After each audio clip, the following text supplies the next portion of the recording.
everything. The person that was speaking to the other side said, okay, go and arrange it. And he ended the phone. So we were able to raise the money. Long story short, we paid the ransom, and the way we paid the ransom was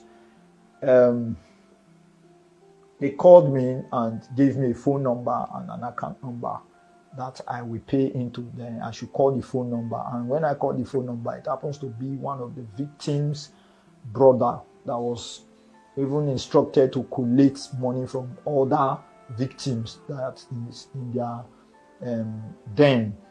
So at the end of the day, we paid into the account around 6-7 o'clock in the evening, still trying to raise money. Even when they asked us to send the money, we're still trying to raise the money. But long story short, we paid around 6-7 thereabouts. That same day at about 10 o'clock, I got a call from Miracle that she has been released.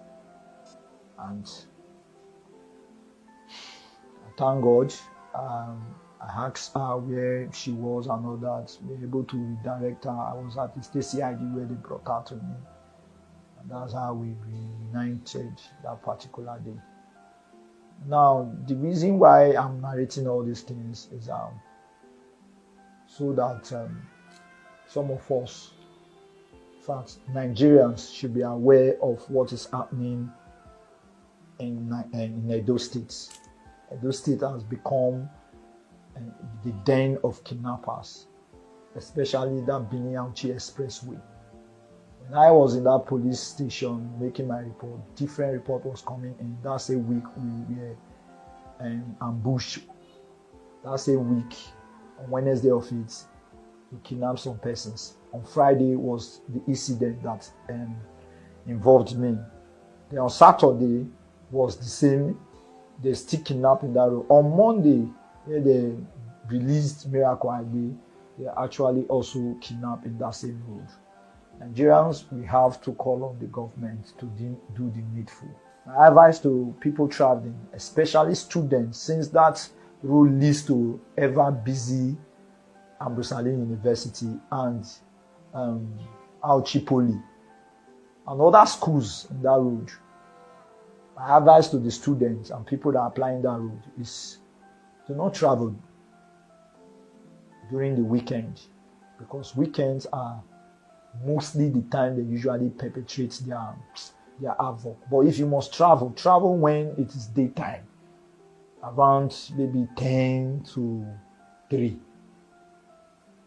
Once it's past that time, do not travel, because at the end of the day, immediately the police, I don't know if they close their checkpoints, immediately they leave their checkpoint. That is when they normally carry out their havoc. Big thank you to everybody that played their parts in ensuring the release of my friend Miracle Aigbe, from my colleague MC Edo Pikin, Porcupine, MC Casino, my friend, comrade, my pastor, Pastor Ois Ojekere, my spiritual father.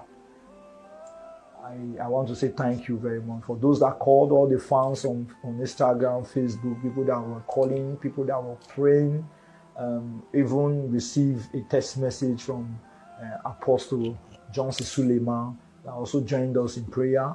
And in fact, I want to say a big thank you to you people and for the prayers. I might not be able to mention everybody's name, but know that I am grateful. Myself, the family of Miracle Aigbe, we are grateful. And of course, Miracle will definitely just say what she saw in the den. Wow, that's really something. We noticed that there's a bandage around your leg. Can you tell us about the injuries you sustained? Well, I'm smiling right now because I'm thanking God it's just a little injury I sustained. This injury was sustained as a result of when I was running inside the bush, falling and rising inside the bush. We were crawling for a very long time, myself and my driver and the other guy. We crawled inside the bush for a long time for us not to be noticed inside the bush. So that's how I sustained this injury and some other injury in my back, because of the elephant grass. and the rest, but not compared to the horror we saw. And since on Friday till now, I've not been able to close my eye to sleep as a result of the horror. I'm feeling not secure. I've not been able to even continue my normal business. But hopefully, with time, we'll come back strong. Thank you very much for sharing that with us. Thank you. Oh my God. How you doing? I'm fine. It's okay. Kindly introduce yourself. Okay, my name is Miracle Esosayegbe, and I'm an actress. I'm also a student of Abuja University. Okay.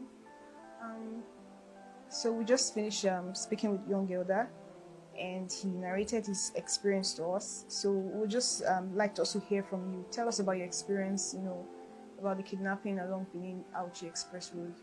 Okay, so during the time, like when we were traveling, during the robbery or the kidnapping, so I myself, I tried running, and the next thing I saw was someone hitting me with a gun on my head, and I passed out.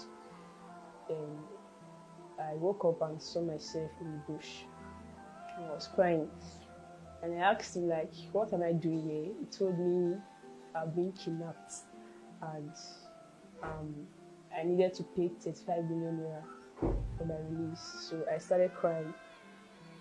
I told him, I don't have that kind of money. My family, they are not wealthy. They're not even rich. So how am I supposed to have that kind of money? I don't think he even read that. So he started slapping me, stuff like that. Then we were still in the bush waiting for like 8 or 9, so we can cross to the other side of the bush where there are people. So I think when it was 8:30, we crossed to the other side to meet about 14 other people who they kidnapped from other places. I told them I needed water, and they told me that they would take me to one river or